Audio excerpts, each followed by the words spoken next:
نواز نے کیا فرمایا محبوب بننے کا طریقہ؟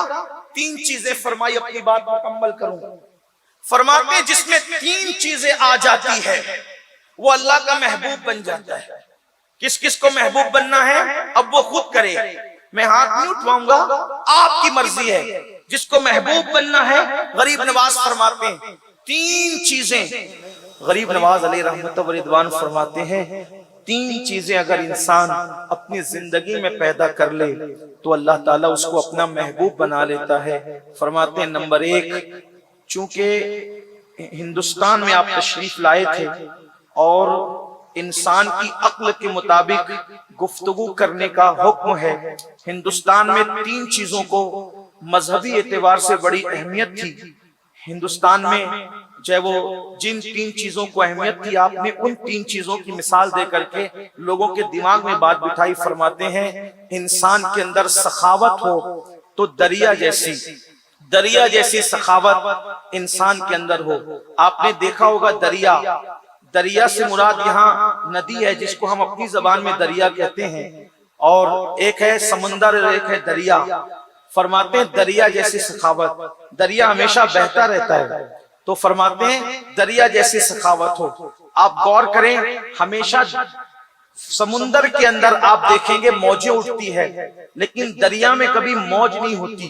حالانکہ سمندر کا پانی دریا سے زیادہ ہوتا ہے، لیکن اس کے باوجود بھی دریا میں سکون ہے اور سمندر کے اندر بے چینی اور اضطراب ہے۔ کبھی آپ سمندر کے کنارے کھڑے ہو تو آپ کو پتا چلے گا ایسا لگتا ہے جیسے کوئی بے قرار اپنا سر اٹھا کر بے چینی میں پٹک رہا ہے۔ کبھی آپ سمندر کے کنارے جائیں گے تو آپ کو پتا چلے گا ایسا لگتا ہے کوئی بے قرار ہے اور بے چین ہے اور وہ اپنا سر پٹک رہا ہے بے چینی کے اندر۔ حالانکہ دریا سے زیادہ خزانے سمندر کے اندر موجود ہے۔ آپ کسی صاحب نظر سے اور تخیلات کی دنیا میں کسی فلسفی سے پوچھے کہ یہ بے چین کیوں ہے اور دریا پر سکون کیوں ہے، تو آپ کو پتا چلے گا سمندر ہمیشہ پانی لیتا ہے دریاؤں سے، سمندر پانی کبھی کسی کو دیتا نہیں ہے، اس لیے وہاں بے چینی ہے، اور دریا دے رہا ہے اس لیے اس کے اندر سکون ہے۔ اگر سکون کی زندگی چاہتے ہو تو اپنے اندر سخاوت دریا جیسی پیدا کرو۔ اور میرے آقا علیہ السلام فرماتے ہیں کہ سخی اللہ سے قریب ہے، سخی جنت سے قریب ہے، سخی لوگوں سے قریب ہے، اور بخیل جو ہے اللہ اکبر اللہ کی رحمتوں سے دور ہے، جہنم کے قریب ہے اور وہ لوگوں سے دور ہے۔ تو سخاوت دریا جیسی ہو۔ اور نمبر 2 فرماتے ہیں شفقت سورج جیسی۔ سورج جب نکلتا ہے تو نہ غریب دیکھتا ہے، نہ امیر دیکھتا ہے، نہ کالا دیکھتا ہے، نہ گورا دیکھتا ہے، نہ عربی دیکھتا ہے، نہ اجمی دیکھتا ہے، بلکہ سورج جب نکلتا ہے تو وہ یکساں سب کے گھروں کو منور کرتا ہے، سب کے گھروں میں اس کی روشنی جاتی ہے۔ تو فرماتے ہیں شفقت جو ہے وہ سورج جیسی ہونی چاہیے۔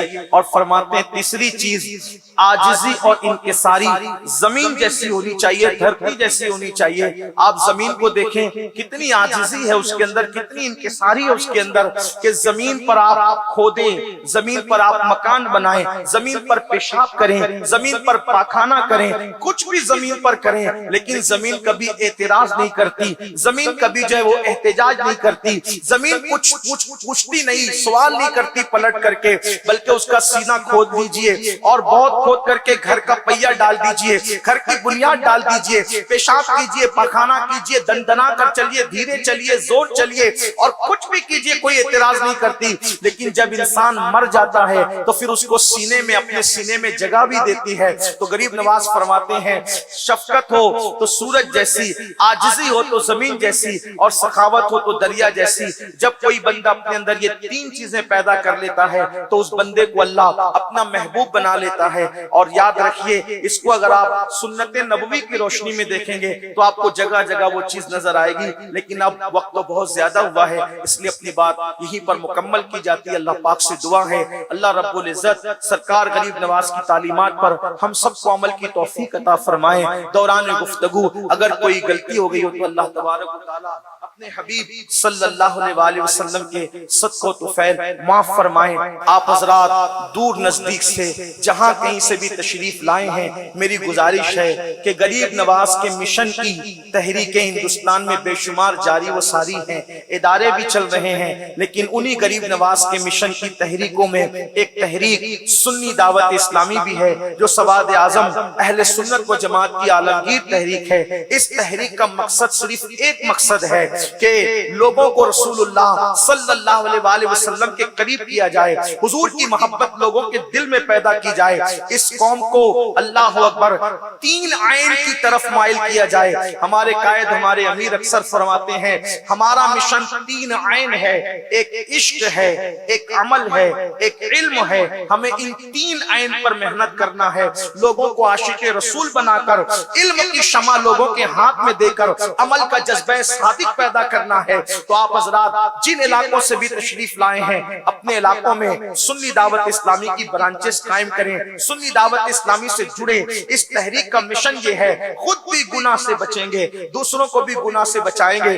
غریب نواز نہ ووٹ کے لیے آئے تھے نہ نوٹ کے لیے آئے تھے، غریب نواز زمین پر قبضہ کرنے نہیں بلکہ غریب نواز ضمیروں کو جیتنے کے لیے آئے تھے۔ اس لیے کہ جب زمین پہ قبضہ ہوتا ہے پھر کوئی آ کر کے زمین چھین لیتا ہے، لیکن جب ضمیروں پہ اور دلوں پہ قبضہ ہوتا ہے تو دنیا کی کوئی طاقت اس دل کے قبضے کو ختم نہیں کر سکتی۔ غریب نواز فاتح زمین اور فاتح ممالک کا نام نہیں بلکہ غریب نواز فاتح قلوب و اذہان کا نام ہے۔ آج بھی ہندوستان والوں کے قلب و نظر پر، ذہن و فکر پر اگر کوئی حکومت کر رہا ہے تو اس کا نام معین الدین سرکار غریب نواز ہے، جن کے لیے سرکار نظمی یوں خراج عقیدت پیش کرتے ہیں: خواجہ جی دل میں میرے کیا گل کھلایا آپ نے، خواجہ جی دل میں میرے۔